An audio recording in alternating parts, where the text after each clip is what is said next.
Assalamualaikum anak-anak yang soli-solihah kelas 2. Bagaimana kabarnya hari ini? Semoga dalam keadaan sehat ya.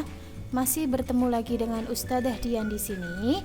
Hari ini kita akan belajar materi kemuhammadiyahan. Sebelum dilanjutkan materinya, ayo silahkan dipersiapkan terlebih dahulu buku tulis dan buku paketnya.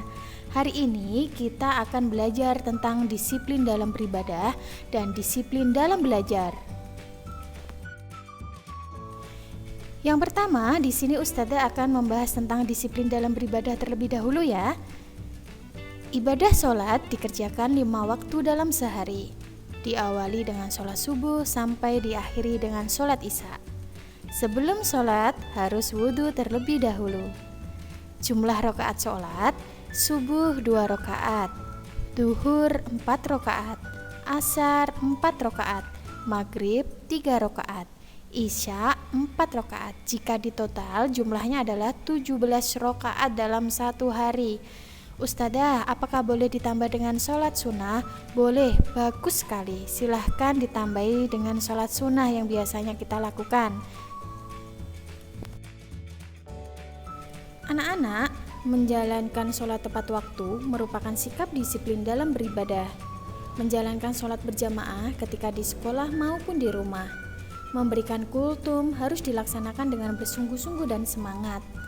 Setelah sholat maghrib, biasanya mengaji bersama. Kegiatan mengaji dilakukan setiap hari. Saling mengingatkan jika ada yang lupa. Setelah mengaji, dilanjutkan sholat isya berjamaah. Ingat anak-anak, ketika kita mendengar suara adzan, ayo segera ambil air wudhu, kemudian kita melaksanakan sholat. Materi kita yang kedua hari ini adalah disiplin dalam belajar. Kewajiban pelajar adalah menuntut ilmu. Seorang pelajar harus bersungguh-sungguh dalam belajar. Cita-cita yang diinginkan akan terwujud dengan taat pada peraturan.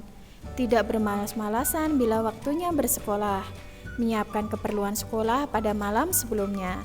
Taat pada peraturan sekolah dengan datang tepat waktu.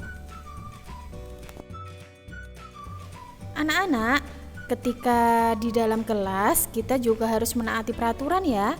Berikut adalah peraturan belajar di dalam kelas. Yang pertama, mendengarkan ketika ustadz atau ustadzah sedang menjelaskan pelajaran. Yang kedua, sopan ketika bertanya. Yang ketiga, tidak mengganggu teman. Yang keempat, tepat waktu ketika mengumpulkan tugas. Yang kelima, izin ketika meminjam barang milik teman. Yang keenam, mengembalikan barang pada tempatnya. Yang ketujuh, menjaga kebersihan kelas. Anak-anak yang sholih, belajar bisa dilakukan di mana saja, baik di sekolah maupun di rumah. Aturan ketika belajar di rumah harus ditaati. Masing-masing keluarga memiliki aturan yang berbeda-beda. Peraturan dibuat untuk memudahkan mengatur kegiatan kita. Berikut ini Ustadzah akan menyampaikan peraturan apa saja ya yang biasanya ada di rumah. Yang pertama, jam belajar ketika di rumah harus ditaati. Tentunya ini kesepakatan dengan orang tua masing-masing ya. Biasanya belajarnya itu setelah sholat maghrib. Atau yang kedua, mengulang pelajaran yang diberikan di sekolah. Tujuannya untuk apa? Diulang lagi ketika di rumah agar ingat dan memahami apa yang sudah disampaikan ustadz atau ustadzahnya di sekolah. Yang ketiga, belajar rutin setiap hari, bukan ketika menjelang penilaian harian, PTS, PAS atau PAT saja ya. Bagaimana anak-anak? Apakah kalian sudah memahami materi pembelajaran hari ini? Hari ini kita sudah belajar tentang disiplin dalam belajar, baik di sekolah maupun di rumah. Yang kedua, kita hari ini juga sudah belajar tentang disiplin dalam beribadah. Setelah ini, Ustadzah akan memberikan latihan soal. Yang pertama, silahkan dibuka buku paketnya, dikerjakan halaman 13 dan halaman 15. Silahkan langsung dikerjakan di buku paket kalian ya. Setelah itu, kemudian Ustadzah akan memberikan soal tambahan. Yang pertama, tulislah jumlah rakaat sholat wajib yang kita lakukan. Yang kedua, sebutkan 2 peraturan belajar di kelas.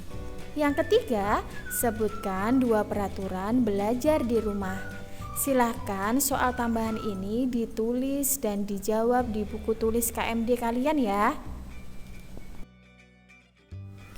Terima kasih anak-anak, kalian hari ini sudah mengikuti pembelajaran kemuhammadiyahan dengan baik.